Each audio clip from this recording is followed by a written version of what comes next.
Good afternoon. It is great to be here with all of you, and mildly jet lagged, but super energized and inspired by what we can do this week. And looking at what digital transformation can mean for this vast market, the inspiration that's existing with our customers, and how we can work together as one broad ecosystem, enterprise, commercial, services, partner ecosystem, and our vast array of other talents in the marketplace to bring us to where our C-levels want us to be, which is building a digital transformation program of change. I'm Trey Flynn. I lead the digital transformation go-to-market. With me is Rudy Dillensager and Stephen Wood.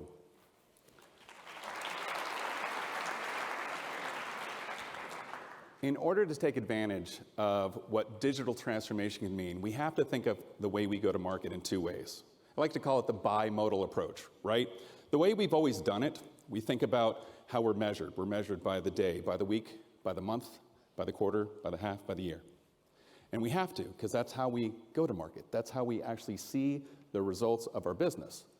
But our customers, especially at the executive space, look at their business over the horizon. What does the future look like? Where do we need to be a year from now, 2 years from now, 3 years from now, 5 years from now, even beyond? And to do that, for us to take advantage of it, we had to create a way for us to work together in that ecosystem. And so what we're here today to do is to introduce what Lurleen was just talking about, is our approach to digital transformation. This session is one to many. We do this to level set, to start to bring what is some order to the vast chaos of opportunity that exists with digital transformation. So we'll look at what the market potential is. We'll look at the actions. We'll look at the motion, where industry fits into this, and how that's a cornerstone of how we actually gain credibility and relevance with our customers. And then the actions we need to bring into our whole motion through planning, discovery, envisioning, the validation, and ultimately the acceptance with our customers. But we're really going to get into the details in our one-to-one account coaching. This is where we're going to sit with you, some of you this week, some of you as the year goes on, to double-click into your account. Let's deconstruct what we're doing and reconstruct it for what is the industry plus digital transformation approach, and accelerate that motion so you and your customers can get full advantage of those things that are happening in their market around the globe, and in what is arguably, and I would say, in my opinion, the best time in the world to be a part of a sales team. It's really simplified our ability to go and be credible and relevant at an executive level, because it's not about product at the beginning. It's about inspiration. How do we inspire our decision makers to want to engage Microsoft and our ecosystem of partners to embark on that journey of digital transformation? So, why is this happening? Well, I think everyone's seen this slide. The reality is that there is more happening right now, and the changes that are happening are making it somewhat uncomfortable. Normally in our smaller sessions, I'll ask, how many of you feel comfortable with the digital transformation that is happening in your market? And almost nobody raises their hand. And it's realistic. I mean, there's so much happening, even with Lurleen and the great learning assets, it's not comfortable to think of how much things are changing. So we have to be proactive. We have to work together as one team to be able to look at all of these changes happening in the market and be able to bring those digital transformation pillars in a way that will inspire those BDMs to want to engage. And if we look at what's happened over the last 40 years, it's not something that I'm not uncomfortable with. It is really about thinking, look, when Microsoft embarked on this journey in 1975, when you look at where the market was with PCs in the 80s, software in the 90s, how we moved into mobile and now cloud, we're really now looking at what the market can be from the standpoint of, do we believe that Microsoft will be successful with digital transformation and artificial intelligence, given our track record? Well, obviously the answer is yes. We have the pedigree. We have the machine of Microsoft behind us. We have these great partners and talent like all of you to go out and do this. And so I'm going to tell a little bit of a story about how we inspire digital transformation together with our customers. And the reality is, it starts with all of you. We can stand up here and talk about the what, the why, and the how, but the reality is that is where that how meets with the customer that gives us the ability to have them see us, those decision makers, that executive space, to see us as more than just Windows and Office, They're going to start seeing Microsoft for what our real talents are, which is thought leadership, industry, and how we can take the insights of the 190 countries we do business in and help it apply it to what they seek. So the question I get oftentimes is, well, why do we need this change, Trey? What is going on that's making this happen? And this will just be a brief story before I turn it over to Rudy to kind of double click into how we actually apply it to the motion. But I had a customer many years ago that would say, hey, Trey, I've got a cow in the ditch, I need your help. And I would say, a cow in the ditch, okay, what can I help you with, Jerry?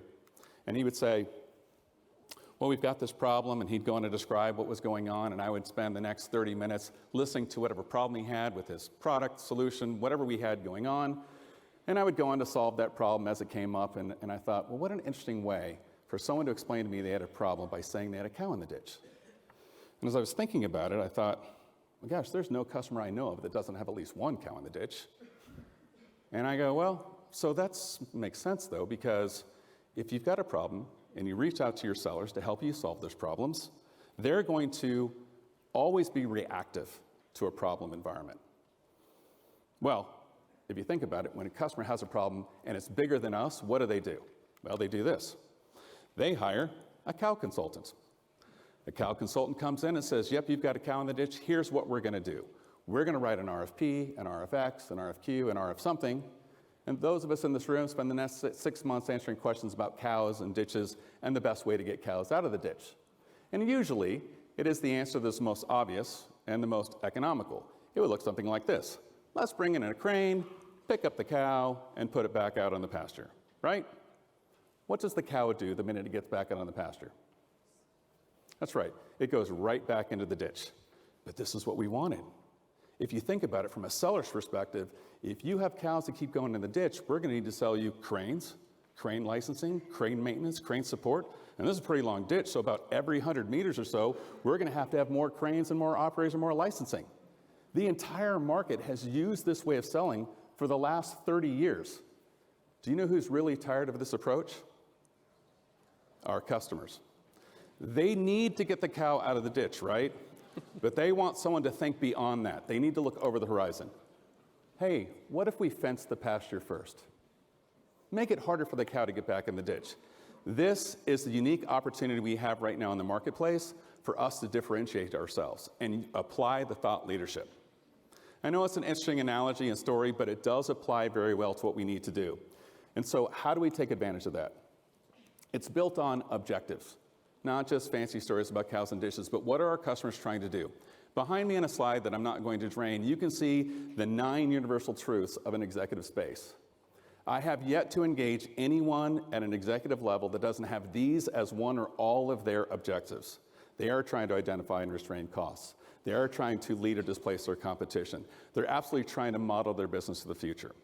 These are easy entries into conversations that allow us some of that credibility and relevance that we seek as sellers and come away with the opportunity to forward that motion to where we actually have that product and technical expertise that we've done so well for the last 30 years. But it's built on the engines of the future. These are the things that start to make it interesting.